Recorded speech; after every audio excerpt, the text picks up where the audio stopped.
Hello everyone. Last videos में हमने electrophile and nucleophile के बारे में जाना था कि इलेक्ट्रोफाइल न्यूक्लियोफाइल क्या होते हैं, उनके एग्जांपल्स देखे थे, उनके क्लासिफिकेशन देखे थे, कौन कौन से इलेक्ट्रोफाइल हो सकते हैं, न्यूक्लियोफाइल हो सकते हैं। अब हम रिएक्शन मैकेनिज्म के बारे में पढ़ेंगे कि रिएक्शन मैकेनिज्म क्या होती है। अब रिएक्शन मैकेनिज्म जो है वो क्या होती है। कोई रिएक्शन टेक्स प्लेस हो रही है, हमारे पास क्या होगा रिएक्शन टेक्स प्लेस होने के लिए, रिएक्टेंट होगा और रिएक्टेंट से क्या बनेगा, प्रोडक्ट बनेगा। और बीच में क्या बनेगी, ट्रांजिशन स्टेट बनेगी या फिर इंटरमीडिएट बनेगा। या तो ट्रांजिशन स्टेट बनेगी अगर रिएक्शन कैसी है, कोई भी इंटरमीडिएट नहीं बन रहा है रिएक्शन में, तो ट्रांजिशन स्टेट बनती है। और इंटरमीडिएट बन रहा है तब तो ये इंटरमीडिएट हो ही जाएगा। इसकी स्टेबिलिटी देखते हैं। अब इसमें रिएक्टेंट जो होता है उसमें हम क्या डालते हैं, कोई भी रिएजेंट डालेंगे। इलेक्ट्रोफाइल न्यूक्लियोफाइल जैसे हमने पढ़े थे पहले, इसमें रिएजेंट डालेंगे, वो रिएजेंट इस पर अटैक करेगा, बॉन्ड क्लीव होगा। सबसे पहले तो इलेक्ट्रॉन डिस्प्लेसमेंट होगा कि इलेक्ट्रॉन शिफ्ट होंगे। कोई भी जैसे कि RX है, कुछ RX टाइप है, इसमें क्या होगा, इसमें कोई रिएजेंट डाला हमने, ठीक है, इसमें रिएजेंट डाला तो क्या है, बॉन्ड शिफ्टिंग होगी। इलेक्ट्रॉन जो हैं या तो इधर शिफ्ट करेंगे R की साइड या फिर X की साइड शिफ्ट करेंगे। बॉन्ड क्लीव होगा, ठीक है, क्लीव होगा। उसके बाद क्या बनेगा, ट्रांजिशन स्टेट बनेगी या फिर क्या बनेगी, इंटरमीडिएट बनेगा। उसके बाद हमारा प्रोडक्ट बनेगा। तो इन स्टेप्स की हम जो स्टडी करते हैं वही किस में आती है, रिएक्शन मैकेनिज्म के अंतर्गत आती है।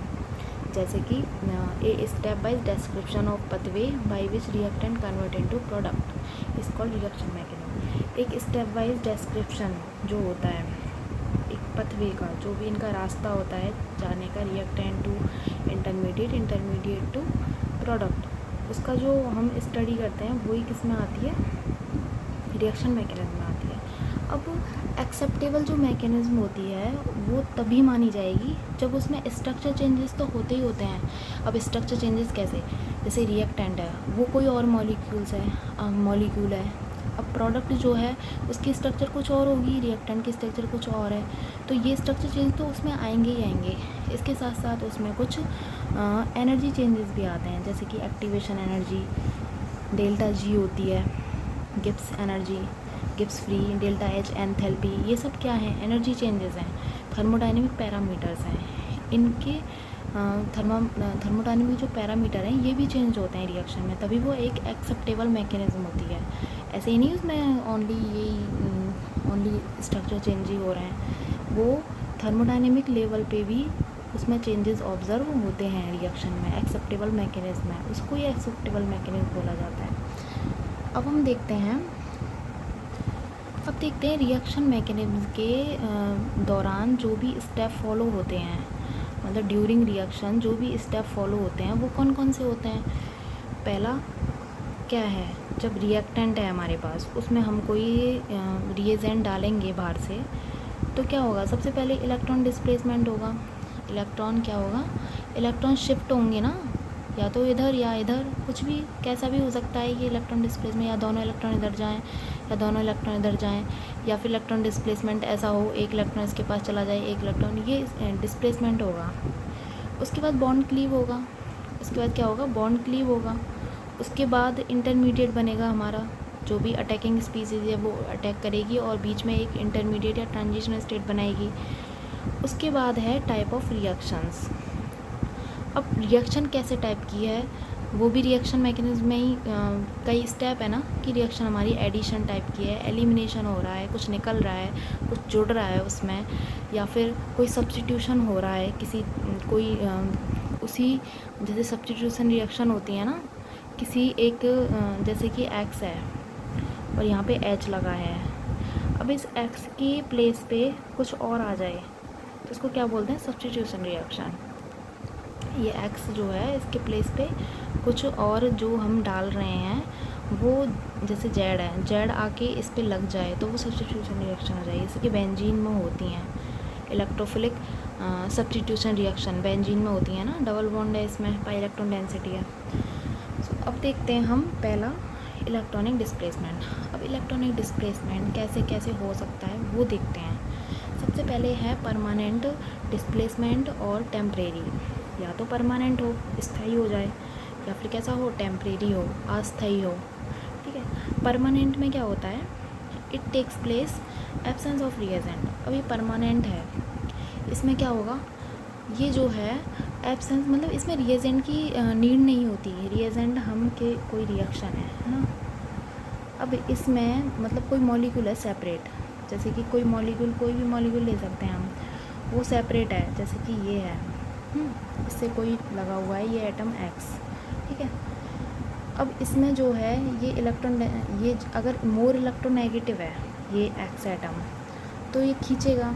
तो इसमें कोई हमें रिएजेंट की ज़रूरत नहीं पड़ रही, हम कुछ ऐड नहीं कर रहे। इसमें जो ये डिस्प्लेसमेंट जिसके वजह से हो रहा है ये खुद ही होता है, मतलब ये स्पॉन्टेनियस है, इसको किसी चीज़ की नीड नहीं है, रिएजेंट की नीड नहीं है। लेकिन ये टेम्परेरी डिस्प्लेसमेंट जो है always take place in presence of reagent. ये हमेशा ही रिएजेंट की प्रेजेंस में होगा। रिएजेंट नहीं है तो ये डिस्प्लेसमेंट भी नहीं होगा। जैसे कोई रिएजेंट डालेंगे तभी इलेक्ट्रॉन्स शिफ्ट होंगे एक डायरेक्शन में, किसी एटम की डायरेक्शन में, और रिएक्शन टेक प्लेस होगी। लेकिन ये जो हैं सेपरेट मॉलिक्यूल में भी चलेंगे, ये वाले जो हैं वो सेपरेट मॉलिक्यूल में भी चलेंगे। जैसे कि आगे हम पढ़ेंगे इंडक्टिव इफेक्ट। ये क्या हैं, इनको कोई रिएजेंट की नीड नहीं होती, ये सेपरेट किसी की एब्सेंस में भी रिएजेंट के साथ तो होते ही हैं, लेकिन ये एब्सेंस में भी होते हैं स्वयं, मतलब खुद ही रिएजेंट की एब्सेंस में भी होंगे ये, मतलब सेपरेट मॉलिक्यूल में भी ऑब्जर्व होते हैं। जैसे कि इंडक्टिव इफेक्ट हो गया, हाइपर कॉन्जुगेशन हो गया, रेजोनेंस हो गया, जैसे कि आप जानते भी होंगे पहले से थोड़ा बहुत इनके बारे में। तो ये सब कैसे इफेक्ट हैं, ये परमानेंट इफेक्ट हैं जो कि होते ही हैं कंपाउंड में, या तो रिएजेंट डालें या नहीं डालें, होंगे, ये ऑलवेज होते हैं ये। ठीक है, उसके बाद हम पढ़ते हैं परमानेंट डिस्प्लेसमेंट। परमानेंट डिस्प्लेसमेंट में सबसे पहले पढ़ेंगे इंडक्टिव इफेक्ट। अब इंडक्टिव इफेक्ट क्या होता है, इसमें क्या है, permanent displacement of sigma electron along carbon chain. अब कोई कार्बन चेन होती है, उसमें क्या होगा, ये कोई कार्बन चेन है, ये हमने कोई कार्बन चेन ली, यहाँ पे कोई एक्स एटम, हेट्रो एटम, कोई भी कार्बन को छोड़कर कोई भी एटम ले सकते हैं हम, वो लगा हुआ है। अब या तो ये कैसा हो, मोर इलेक्ट्रोनेगेटिव हो, मोर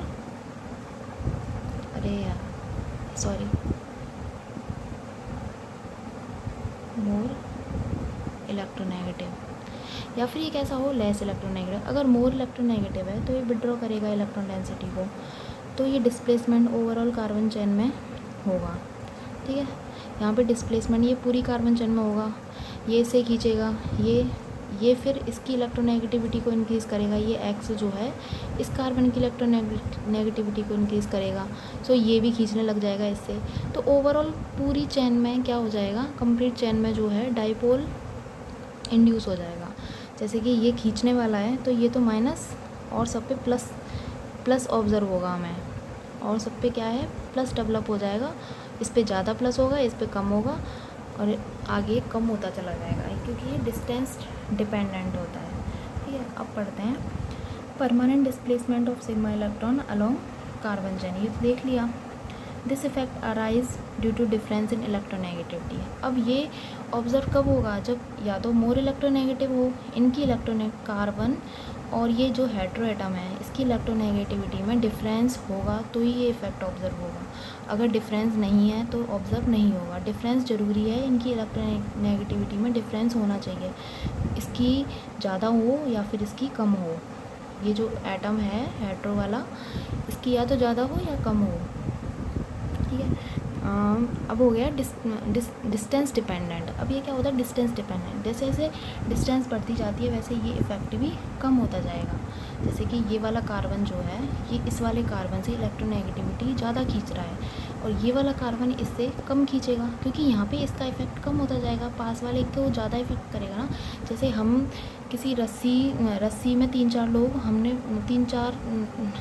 लोग हैं, ठीक है, उन्होंने रस्सी पकड़ रखी है, तो सबसे ज़्यादा जो रस्सी को खींचने वाला होगा, जैसे कि लाइन में खड़े होते हैं ना, एक पार्टी उधर एक पार्टी इधर, और रस्सी को खींचते हैं हम, तो सबसे ज़्यादा इफ़ेक्ट जो आगे आगे वाले लगाएंगे ना, सबसे ज़्यादा जो इफ़ेक्ट लगाएंगे वो कौन से लगाएंगे, आगे आगे वाले लगाएंगे, जो आगे खड़े हुए हैं बिल्कुल आमने सामने, वो ज़्यादा इफ़ेक्ट लगाएंगे। बाद में जो है इफ़ेक्ट कम होता चला जाएगा, ऐसे ही समझ लेते हैं इसको।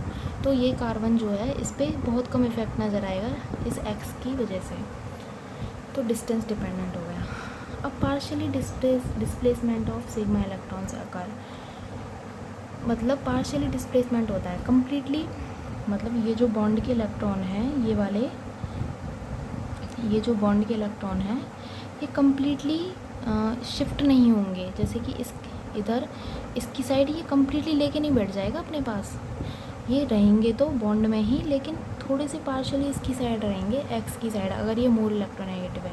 और अगर ये लेस इलेक्ट्रोनेगेटिव है तो ये सिग्मा बॉन्ड के जो इलेक्ट्रॉन है वो कार्बन साइड अरेंज हो जाएंगे, कार्बन की साइड लाई करेंगे, यहाँ पे कार्बन की साइड ज़्यादा होंगे, तो ये पार्शियली डिस्प्लेसमेंट होगा।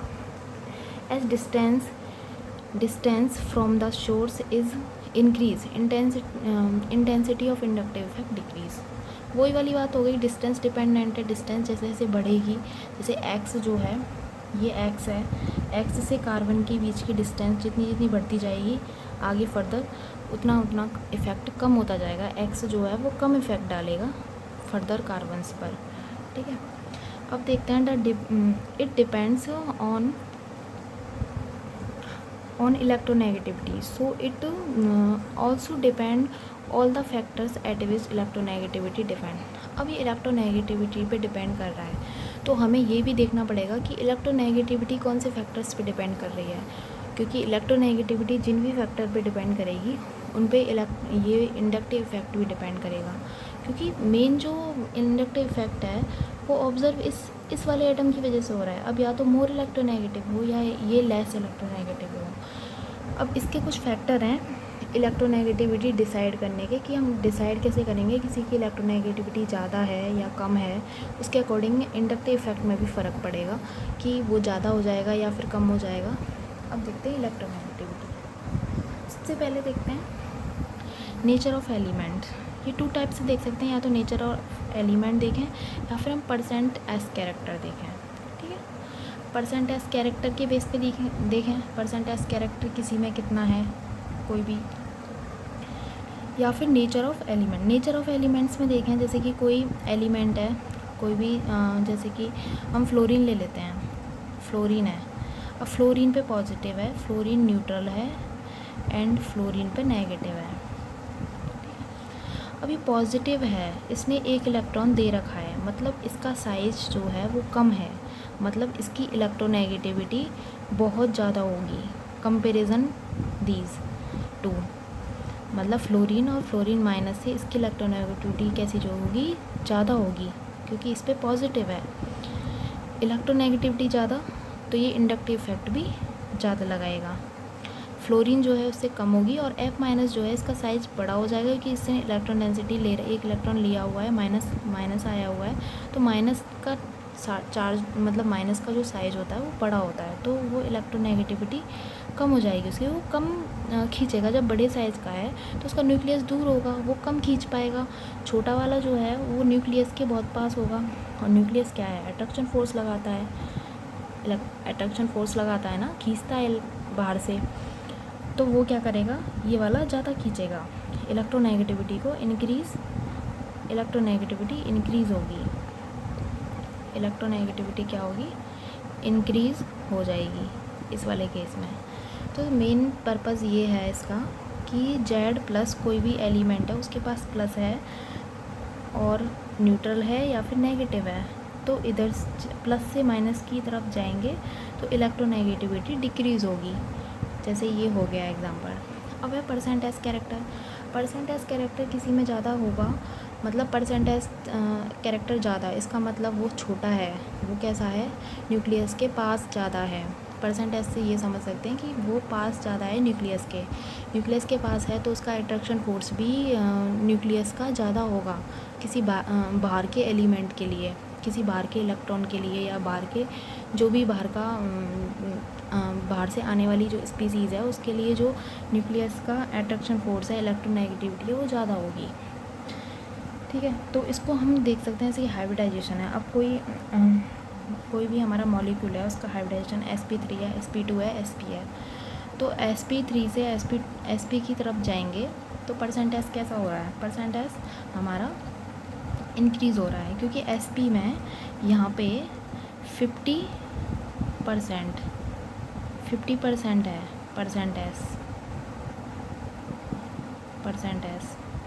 50% है यहाँ पे 0.33% है, और यहाँ पे कितना है 1/4, क्योंकि ये P3 हो गए, एक S हो गया, तो 1/4 हो गया ना S के लिए। प्रोबेबिलिटी निकालते हैं उसी तरीके से निकालना है ये। तो ये 25% हो गया, 25%, मतलब sp3 से sp की तरफ जा रहे हैं तो परसेंटेज इंक्रीज़ हो रहा है, इलेक्ट्रोनेगेटिविटी भी इंक्रीज़ होगी और इंडक्टिव इफेक्ट भी इंक्रीज़ होगा। उसका मैग्नीट्यूड, इंडक्टिव इफेक्ट का जो मैग्नीट्यूड है वो भी इंक्रीज़ होगा, क्योंकि इलेक्ट्रोनेगेटिविटी इंक्रीज़ हो रही है।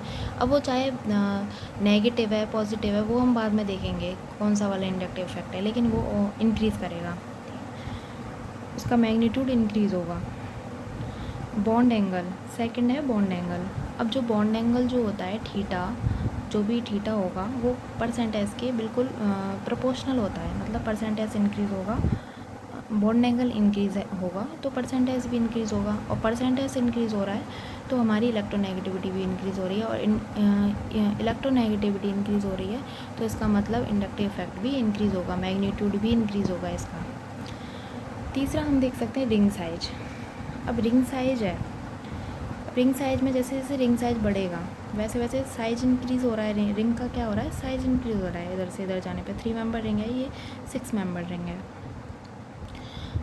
जैसे जैसे साइज इंक्रीज़ होगा इलेक्ट्रोनेगेटिविटी डिक्रीज़ होगी। क्यों डिक्रीज़ होगी, क्योंकि इसमें जो है आउटर एंगल जो है इनका, ये आउटर एंगल है ना, इसमें देखेंगे आउटर एंगल जो है वो कम होता जा रहा है।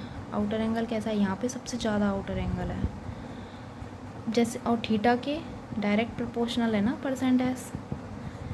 और आउटर एंगल जैसे जैसे कम हो रहा है, इनमें आउटर एंगल कम होता जा रहा है ना, तो इनमें परसेंटेज भी कम होगा, परसेंटेज कम होगा तो इलेक्ट्रोनेगेटिविटी भी कम होगी। ठीक है, ये आउटर एंगल जो है कम हो रहा है इनमें, इसकी परसेंटेज भी कम होगा। ये हमारा ये कंसेप्ट होगा, ये बहुत इंपॉर्टेंट कंसेप्ट है। परसेंटेज के बेस पे इलेक्ट्रोनेगेटिविटी देखने के ज़्यादातर एग्ज़ाम में पूछे जाते हैं ये कंसेप्ट, एलिमेंट्स के बेसिस पर, और ये परसेंटेज के बेस पर हमने देख लिए। अब हम बात करेंगे इंडक्टिव इफेक्ट की, कौन कौन से टाइप के इंडक्टिव इफेक्ट होते हैं।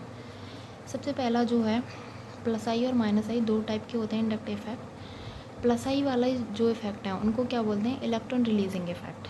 ये कैसे हैं, इलेक्ट्रॉन रिलीजिंग, मतलब या फिर इनको इलेक्ट्रॉन डोनेटिंग इफेक्ट भी बोलते हैं। इलेक्ट्रॉन रिलीज़ करेंगे, इलेक्ट्रॉन देंगे, या फिर इलेक्ट्रॉन डोनेटिंग इफेक्ट। जैसे कि मैंने पहले समझाया था, उधर कार्बन चेन है, ये कोई हेट्रो एटम है, लेस इलेक्ट्रोनेगेटिव है, यहाँ पे ये कैसा होगा, लेस इलेक्ट्रोनेगेटिव होगा, तभी तो देगा इलेक्ट्रॉन। जब मोर इलेक्ट्रोनेगेटिव हो जाएगा तो देगा कैसे, ये लेस इलेक्ट्रोनेगेटिव होगा।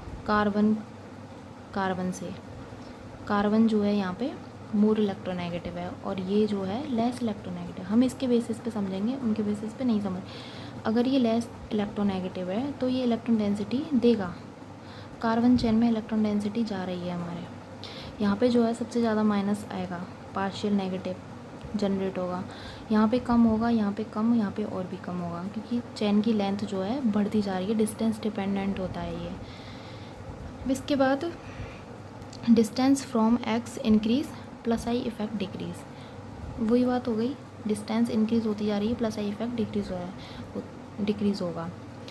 एक्स जो है वो इलेक्ट्रॉन डेंसिटी दे रहा है, यहाँ पे ये इस वाले कार्बन के लिए सबसे ज़्यादा दे रहा है, फिर ये कम, उससे कम और सबसे कम हो जाएगा।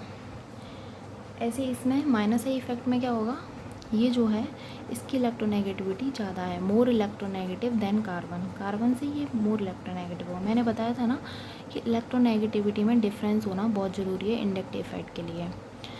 सो ये ज़्यादा इलेक्ट्रोनेगेटिव है, इनकी इलेक्ट्रोनेगेटिविटी में डिफरेंस क्या है, ज़्यादा हो गया, मतलब डिफरेंस तो आ रहा है ना, तो ऑब्जर्व होगा इंडक्टिव इफेक्ट।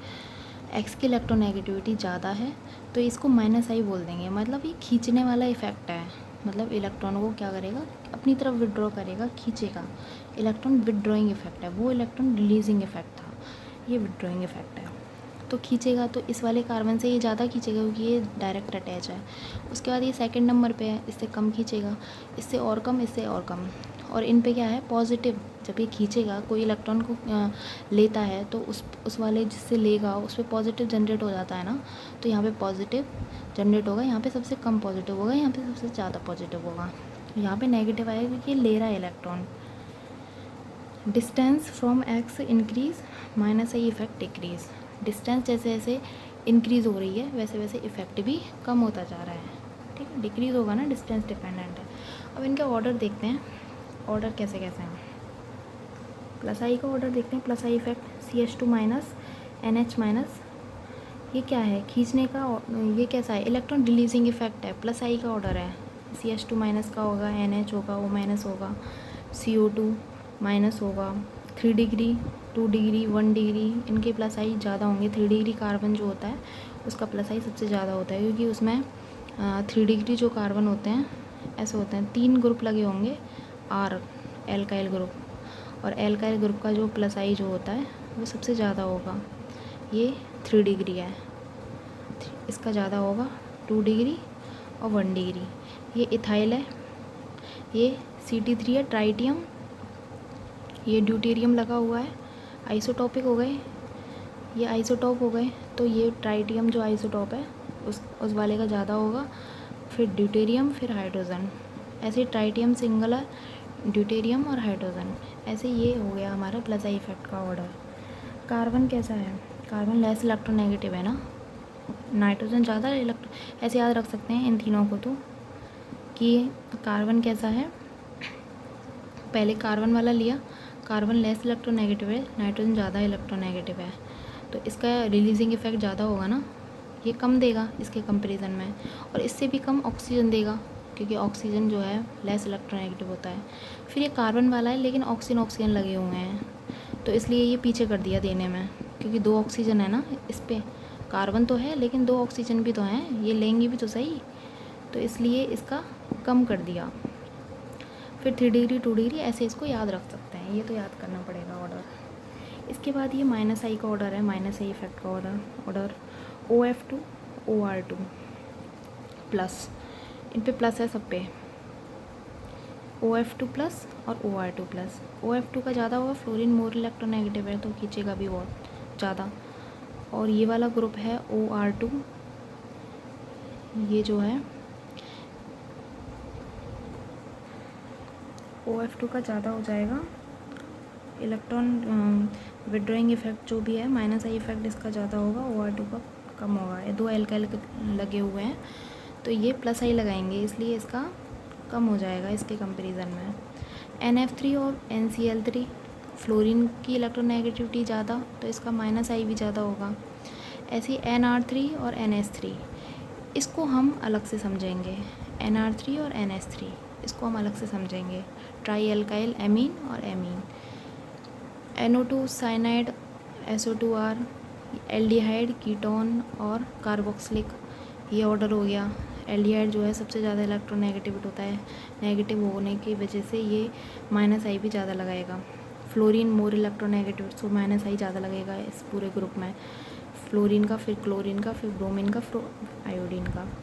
OR माइनस और OH माइनस, जो कंसेप्ट इसमें लगेगा वो ही इसमें लगेगा, या फिर जो कंसेप्ट NR3 NH3 इसमें लगेगा वो ही इसमें लगेगा। इन दोनों कंसेप्ट सेम है, इनको हम अलग से अभी देखेंगे, समझेंगे क्या होते हैं। ये एल्काइन, ये एल्कीन कौन सी, बेंजीन, मतलब बेंजीन वाले डबल बॉन्ड की कम हो जाएगा, और ये सिंगल डबल बॉन्ड, और ये हाइड्रोजन का सबसे कम माइनस आई इफेक्ट। अब है ये NR3 और NH3। अब NR3 का ज़्यादा क्यों है इंडक्टिव इफेक्ट, प्लस वो माइनस आई इफेक्ट इसका ज़्यादा क्यों है और इसका कम क्यों है। इसका ज़्यादा है, 3 एल्काइल ग्रुप हैं, इनका प्लस आई लगेगा तो जो नाइट्रोजन पे पॉजिटिव चार्ज है उसका मैग्नीट्यूड कम होना चाहिए था, तो इसका माइनस आई जो है वो कम लगना चाहिए था, लेकिन इसका ज़्यादा लग रहा है। ऐसा क्यों हो रहा है, ये क्वेश्चन है। इसका ज़्यादा इसलिए लगेगा क्योंकि ये एल्काइल ग्रुप हैं, ये कैसे होते हैं, बल्कि, तो इनमें रिपल्शन ज़्यादा होगा। और नाइट्रोजन कैसा है, छोटा है, और इनमें ये बल्कि एल्काइल ग्रुप हैं, इनमें रिपल्शन होगा। इसकी वजह से ये वाला जो थीटा है, ये वाला जो एंगल है थीटा, वो क्या है, इंक्रीज़ होगा। और हमने पढ़ा था अभी थोड़ी देर पहले कि थीटा इंक्रीज़ होगा तो इसका मतलब परसेंट एस भी इंक्रीज़ होगा, और परसेंट एस इंक्रीज़ होगा तो इट मीन्स इसकी इलेक्ट्रोनेगेटिविटी भी इंक्रीज़ होगी। सो इसका inductive effect minus I effect जो है, माइनस आई इफेक्ट ज़्यादा होगा NH3 से, क्योंकि यहाँ पे बल्कि ग्रुप हैं जिनकी वजह से रिपल्सन होगा इनमें। और इससे ये वाला जो एंगल है, ये जो कार्बन चेन से इसका ये कार्बन चेन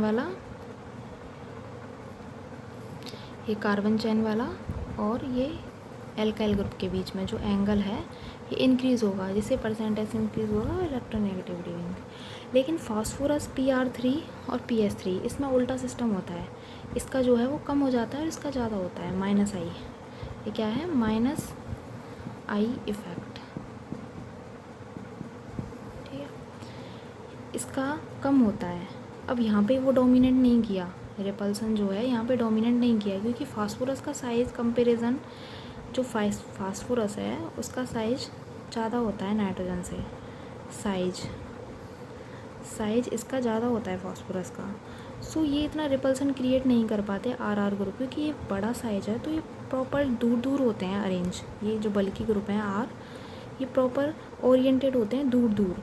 उसमें नाइट्रोजन का तो साइज़ कम है तो इस पर पास लगे होंगे तो रिपल्सन ज़्यादा होगा, रिपल्सन ज़्यादा क्रिएट करेंगे। यहाँ पे ये दूर दूर लगे होते हैं तो इनमें इतना थीटा इंक्रीज़ नहीं होता, तो इसलिए इसका इंडक्टिव इफेक्ट कम होता है PS3 से। तो ये एक इम्पॉर्टेंट कंसेप्ट है, इसको ज़रूर नोट कर लेना। यहाँ पे इसमें जो है ये नोट कर लेना है इसको। ये कार्बन चेन लगी हुई है, NR3 ग्रुप है। रिपल्सन की वजह से RR जो एल्काइल ग्रुप है बल्कि होने की वजह से रिपेल करते हैं। रिपल्सन की वजह से इसमें जो थीटा है इनके बीच का वो इंक्रीज़ होगा, परसेंटेज इंक्रीज़ होगा। परसेंटेज इंक्रीज़ हो रहा है तो इलेक्ट्रोनेगेटिविटी इंक्रीज़ होगी और माइनस आई इफेक्ट भी इंक्रीज़ होगा। फास्फोरस के केस में ये नहीं होगा क्योंकि इसका साइज़ प्रॉपर बड़ा होता है, तो ये प्रॉपर ओरिएंटेड होते हैं दूर दूर, इससे रिपल्शन नहीं हो पाता है, इसलिए इसका इंडक्टिव इफेक्ट ज़्यादा लगेगा कंपेरिजन Pr3। ओके, ठीक है, आज के लिए इतना ही। आगे हम और इफ़ेक्ट्स के बारे में, पहले इनको आगे हम एप्लीकेशन ऑफ इंडक्टिव इफेक्ट देखेंगे, किसके क्या क्या एप्लीकेशन है, किस किस में स्टेबिलिटी निकालते हैं, जैसे कि इंटरमीडिएट्स की स्टेबिलिटी निकालते हैं, अल्कोहल की एसिडिटी, ये सब कंसेप्ट देखेंगे आगे, ठीक है। हैप्पी लर्निंग, आज के लिए इतना ही।